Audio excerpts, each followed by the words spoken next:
Come on, you can do it. Record that journal. I'm doing it. That's enough lollygagging and fooling around. Yeah. Ugh. I didn't record one yesterday because I did a drawing stream type thing just for a little bit. Just for a little bit. I didn't finish any drawing, but I got through rough sketches. I decided, I'm going to get through rough sketches, but then I was really tired, like super duper tired. And then I just made myself a little something to eat and I went to bed. I was out of it. That's because I had to work an extra day in the middle of the week when I'm usually getting to recharge. And man, that messed me up. That messed me up a lot doing that. My external job, not the remote one. But yeah, that messed me up. And so I was super exhausted. So today, Kilua went to the pet hospital for a checkup round. And man, these doctors bringing up, if his condition, we may have to do humane euthanasia, and out here scaring me constantly. I feel bad about that journal. Like a few weeks ago, scared about Kilua, because the person was really saying things like he may only have 3 days to live, or 1 to 2 weeks, or something like that, and like he's end stage. We may, you may want to consider humane euthanasia, and I was freaking out. It's like these doctors are paid to just, anyway. So, so today, more like you may want to consider, like the doom speak, and I'm, anyway. So Kilua, he's stabilized at a sort of low end condition. So he's not losing any more weight. He's still skinny as all get out, but he's not losing any more weight. He has officially stabilized, and apparently a lot of his levels excuse me. A lot of the different levels in his body are like the ones that are harmful. If they're high, if they're a big number, they're low number now, like lower number. So there was something in his like body that was 80 and now it's 50. And that's a good thing, I learned. That is a very good thing. It means there's less like toxin and then like chemical in his body. The kidney food is helping his kidney. Well, I mean that's what it's for, but yeah, his kidneys are doing a lot better. He's not out of it, but doctor said like delicate stage. But he's still got pep and energy and personality in him, and I'm starting to feel better. Like, yeah, he's not 100%, and he is going through condition with his he still has kidney problem, but he's stabilized. He's pretty much, he even feels a little heavier when I picked him up today, which is a good thing. Just like a little bit heavier. According to the doctor's measurements, his weight is pretty much the same. So I don't know if it's like weight gained after the visit or if I'm just like imagining the weight. I don't know. But he feels a little heavier to my hands when I pick him up. He meowed too on the drive. Like, he seems like he's not on death's door, like I was led to believe. Like, he's still, he's still got his condition. It still could happen, but he's not like 3 days away or anything. He's still making it and surviving, and that made me happy. That pleased me very much so. But of course, when I have to go to the pet hospital right now, that means I also have to ride with the other person. And man, what a piece of work they were today. It like messed with me when I got to work in the morning. They tried like a whole routine in the morning, and it was like a whole thing.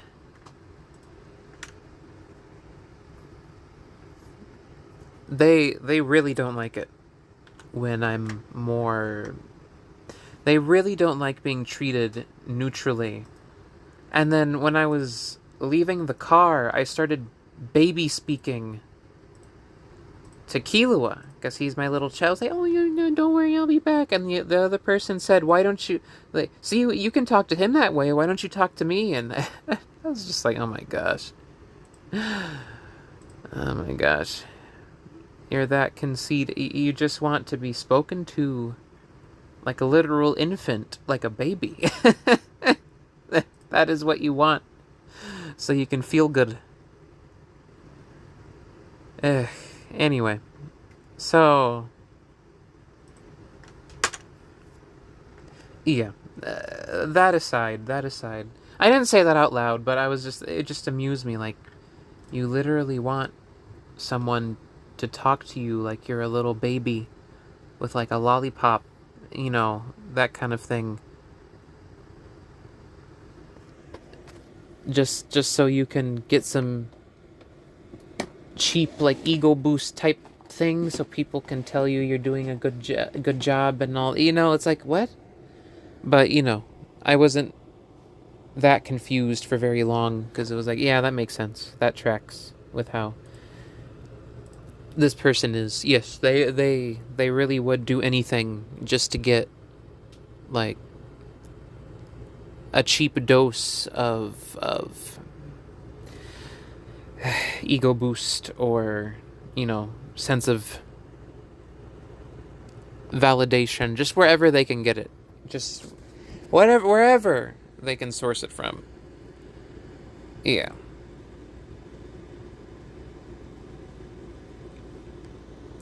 Sympathy, vulnerability, just entirely self-serving. It's really something. It's an adult who doesn't like to be spoken in an adult-like way. The other person would always accuse me of trying to role reversal and dominate them and become the parent, and the entire time it really was just an accusation against themselves, that they were the ones infantilizing themselves and incidentally making the other person, incidentally making the person across from them look more mature in comparison. Like, they were doing it themselves the entire time. Yeah. So, man, it really bothered me. So we got to the pet hospital.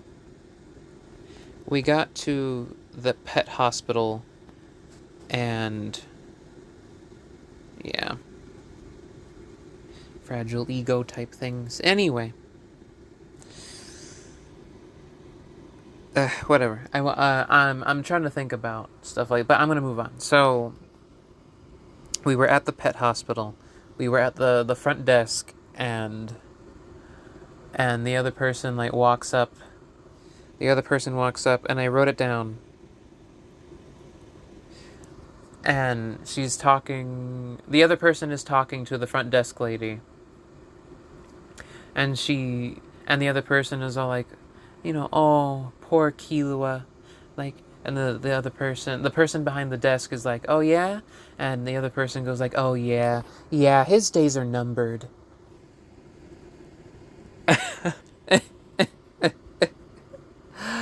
The other person looked across the counter and said, yeah, his days are numbered. It just, in that exact tone, in that exact way.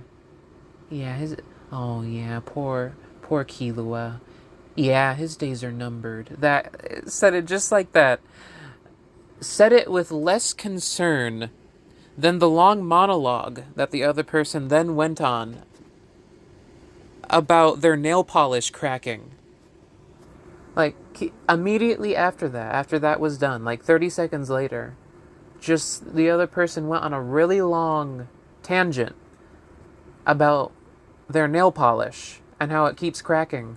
and like peeling off and figuring out if they want to get like a new color, and like talking about their nails and how they're not like quite the right length and how they were cracking, and saying all the other person said, yeah, his days are numbered, with less concern, was more concerned, had a more concerned, invested, like, alert tone talking about their nail polish than they did saying, like, yeah, he's gonna die soon. You know, that kind of thing. Even after it, I had already told them that his condition had stabilized. But, yeah, it's, it was just a, it's just to feign care. It's just to put on that face of, caring about his condition. But it's all just a fabrication, just to get sympathy. And it it was just it was just funny to me. Like, at this point, it's not unexpected to me.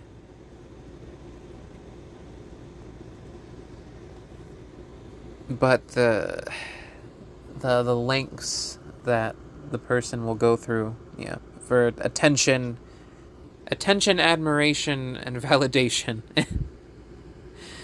yeah, is just really something, really something. And then just ate it up when the person behind the counter responded with like, "Oh no," and then just like soaked in it for like a quick second, and then just moved on to talking about nail polish and nails, and like didn't bring up Killua at all after that. Anyway, so that's what the experience was like at the pet hospital. Person was also an hour and a half late picking me up from work. Not that I mind, just that's just what happened, Hour and a half late pick up, and then going to go get Killua was about another 45 minutes. So I got back home pretty late, about 2 hours later than usual.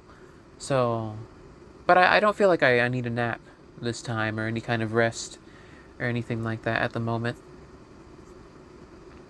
And yeah, so Killua was back, and I'm very happy that he is alive. That, yeah.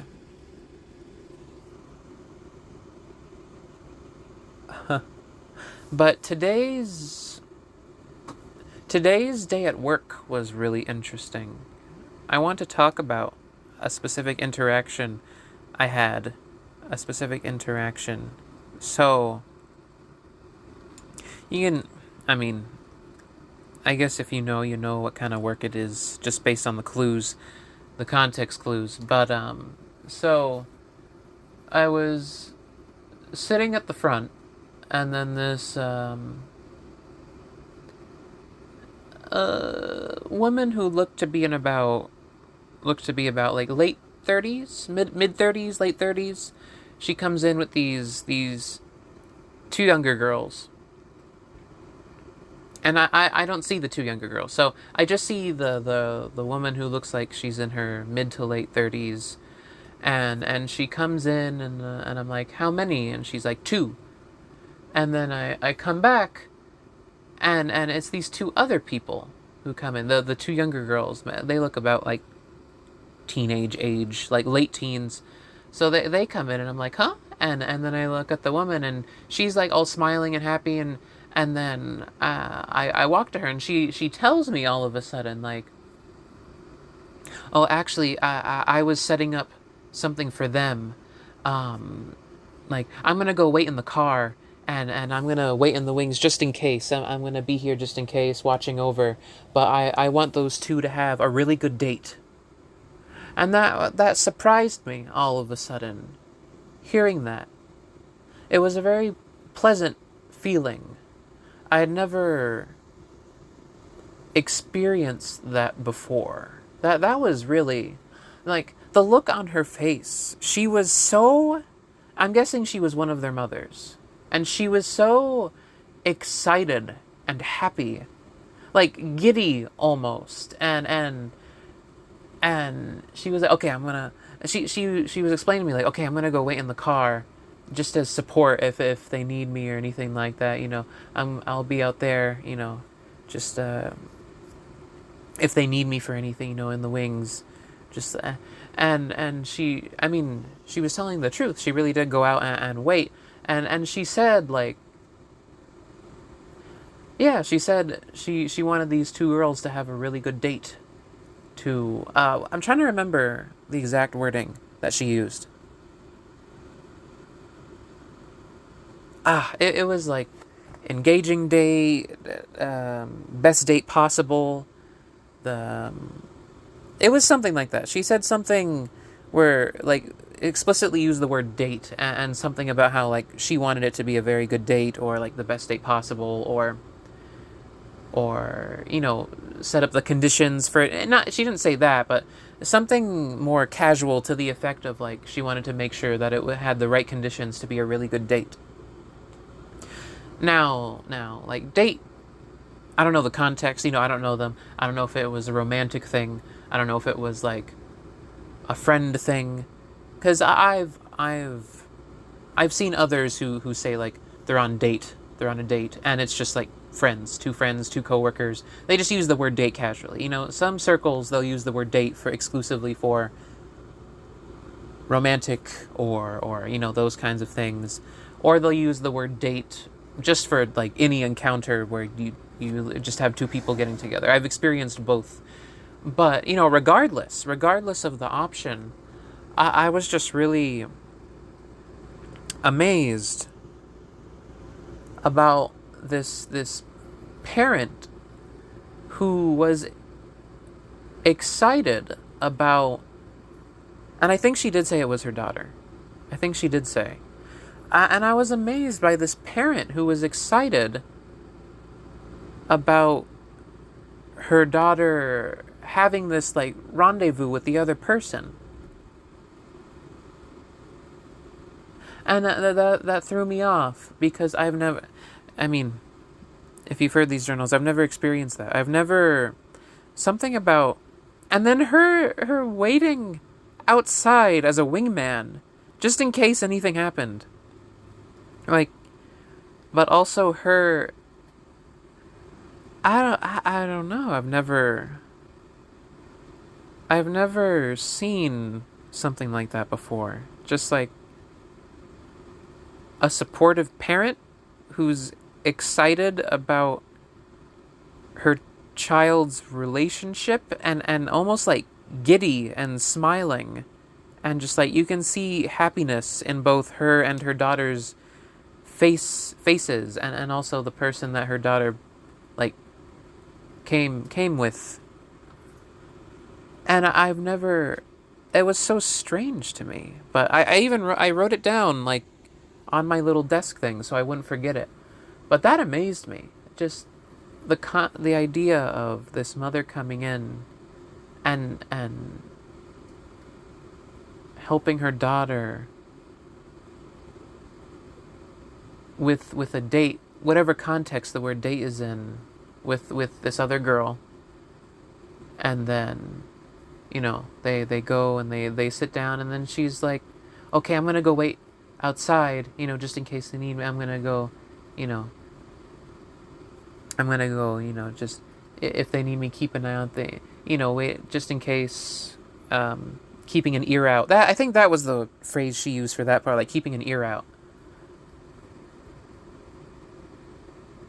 So, was it focus on their date or like dedicate to their date or like feel more like a date? It was something like that. She said something where she was very much like she wanted it to be the best date possible. It gave me that kind of indication. And then I was like, oh, okay. And then she left, but she even set up the table for them. She came in and said 2. And then I come back 2 other girls, and she's there, and she set up the whole thing for those 2 to go in. And it was amazing. She liked both of them, both her daughter and the girl that her daughter was with, whatever context it is, I don't know. But like either one is amazing to me. Whether it's friend or like romantic interest or what have you. Just I've never seen a parent be giddy about their child before, or excited about something that they're like, and then wait in the wings, just like invested not only. And as I just said, she set it up too. She set up the thing. Like I got the bait and switch with the seating. Just for those two. She came in, said two. I could only see her, and then the other two come in, and then it turns out she's not even coming in or anything. She was setting it up for them. It's like, like those scenes in the movies when like we got to get in the boat, and then the two get in the boat, and then the third person pushes the boat out when you thought that they were going to get in the boat. That just, wow. I don't know. I gotta process that more. Just think about it more. Just go through it in my mind, like how I feel about that, because that was a bright spot in the day. I never, yeah. That's one of those good things where I'm not quite sure what to make of it. It's a very foreign thing to me. It's very alien. Yeah. But lastly, to end on a bit of a downer, I keep having this recurring dream. It happens like over and over and over, and like different. I keep having this recurring, and I think I've brought it up on a previous journal as well. I keep having this recurring dream where the place where I live gets picked up by like rising water levels, and it gets like swept away in water. Like in deep water, that kind of thing. And it's funny because one of the reasons I drew the banner for this channel the way that I did, one of the reasons I drew it like that, it was because I was taking that feeling literally of like feeling like you're going to drown, feeling like the water is rising up and you're sinking, and up to your neck, it's rising and you're just treading water, that kind of thing in hot water, those kinds of sayings related to water, those kinds of like water related sayings. You're in deep water, that kind of thing. And I keep having these recurring dreams, and I had one, what was it, like 2 days ago,